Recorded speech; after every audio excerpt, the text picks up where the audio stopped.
Hello viewers, welcome back to my channel সৌন্দর্যময় পৃথিবী।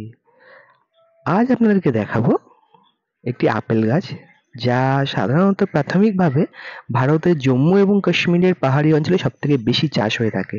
আমাদের ওয়েদারে সাধারণত আপেল গাছ হয় না বললেই চলে, তবুও আমরা নার্সারি থেকে একটি আপেল গাছ সংগ্রহ করেছিলাম।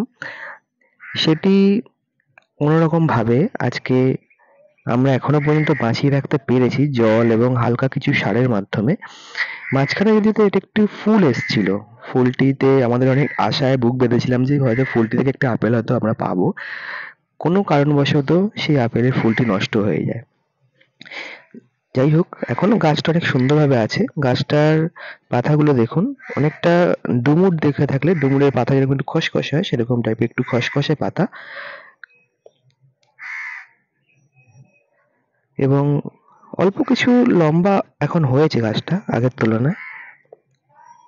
যারা আমার চ্যানেল এই প্রথম দেখছেন, আমার ভিডিও প্রথম দেখছেন, তারা অবশ্যই আমার চ্যানেলটিকে সাবস্ক্রাইব করুন, লাইক করুন, কমেন্ট করুন এবং আমার ভিডিওগুলোকে শেয়ার করুন।